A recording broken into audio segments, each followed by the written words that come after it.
use this one for? Put your cotton peas and all that. We don't have those.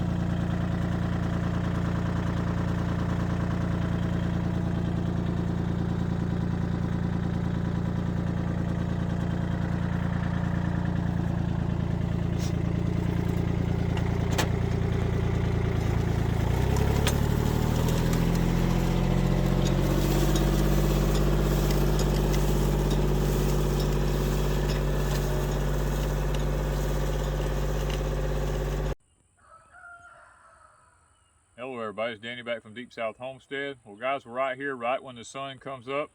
The ground has finally dried up enough that we can plow before the next big rain. And today is the day we're going to be planting our Danny corn. Now Danny corn is a corn that I created probably, now it's been over 30 years ago.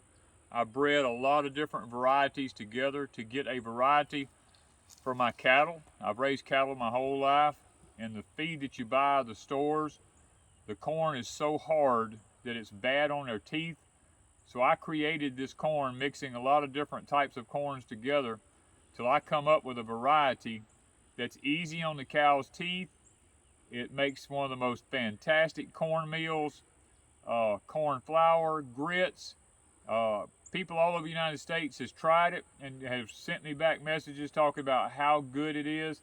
That brings joy to my heart to know that I've created something that people can really enjoy. And guys, today what we've done is I haven't been able to find a planter for my Cub Farmall tractor. I have looked high and low. I just can't find one. Any of them that will work on the Cub tractor, I just can't find them. And as a result, I've had to take this old Covington planter that was my father's, and that's in really bad shape. And I've had to kind of measure the plow widths and stuff like that and set it to match my plows on my Cub. And I've had to pull it with this Kubota, which is aggravating as all get out because the tractor's way wider than the cultivator is. And there's so many parts of this thing that's been so wore out, it just didn't do a good job. It didn't fertilize like it was supposed to. I got a little fertilize out to it, but not much. So when it comes up, I'm gonna have to really pour it to it with the Cub because I have the fertilizer attachment for the Cub to use. And from this point forward, we won't be using the Covington planter to be doing anything else with. We strictly have it for planting corn. And that's all we use it for. Now it has a lot of different features to it.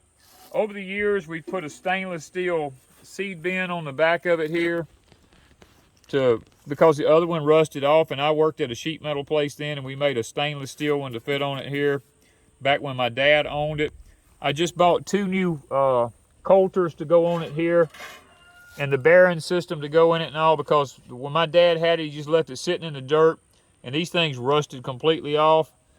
I came in and put a couple of extra pieces of metal in here because a lot of this stuff had rusted off down here where the fertilizer got to it, and I tried to retrofit it.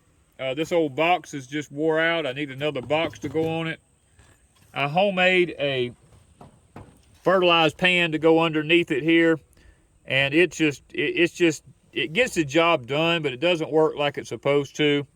I had bought a new set of pants legs for this several years ago, and they's all rusted out, got holes all in it, and it's not in good shape anymore. So there's a lot of work that's got to be done to it. Now, as far as all, the framework and all on it's good. I got to buy some new angle iron for these beams all down through here, up where the fertilizer's got onto it. My dad didn't take real good care of stuff like this. He just used it and parked it, and it's all rusted up. It's about to break, so I got to, buy some more angle iron, re-drill all these holes in here. I'm probably going to take the cotton picking cotton planting attachment off of it because I don't plant cotton or anything like that, so I'll probably take that off. And just, my dad, you can tell he welded everything up. There's no taking anything back off. Dad welded stuff. He made this thing to fit whatever he needed to. He welded all this stuff on here. That's just the way the old people did. They retrofitted whatever they needed to do, whatever they needed to do with. But I sure would like to get a planter system for the cub, because I don't like putting this big Kubota in the garden, because it's so big, it's so heavy, and it's so wide. It makes it really difficult to lay your rows off and be able to come behind it and plow with the cub. I'd rather be able to do it all with the cub, because I just love the cub.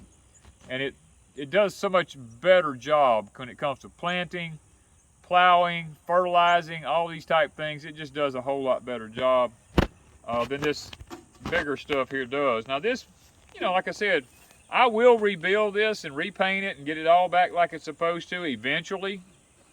It's just that right now I just had to do what I had to do to get it where I could use it, because I've been so busy working on the barn and other projects. And when it comes time to plant and you get the right weather and it's the right time, then you have to jump on it. Our pecan trees are just now starting to leaf out, and when you see the pecan trees leafing out, I've always heard my whole life, that's when you plant corn and stuff. There's no danger of frost after that. Of course, with the weather systems we have today, guys, I don't know that that's actually going to hold true or not, but we're going to bank on it. Let's just put it that way.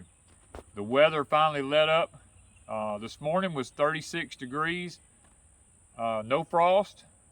I've got all my plants covered just in case, and today it'll probably get up to 80, you know, and then tomorrow it's going to be 81, I think, and the next day 83, and then we got severe weather coming in.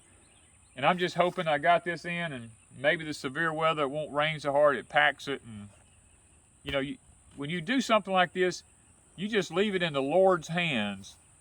Once you put the seed in the ground, it's all up to the Lord after this. You know, you just have to say, Lord, I've done the best I can do. I'm going to have to look to you for the increase now. So, guys, I've got a lot more I got to get done today. I just wanted to throw this little bit of a clip out there about planting corn. I use triple 13. A lot of y'all was going to ask me, what did I use? I used a commercial fertilized triple 13. Because when you got as many gardens as we got, you can't do it organically. It just takes, it's just too expensive. And I couldn't get enough to do it with anyway. We do soil tests to check on the salt in our soil and stuff like that. We've never had any problems with that. Corn is a very heavy nitrogen feeder. And as we go along with this corn, I will be showing you the progress of it. I'll be showing you when we fertilize it, how much we fertilize it, and all this kind of stuff. And you can follow along with us.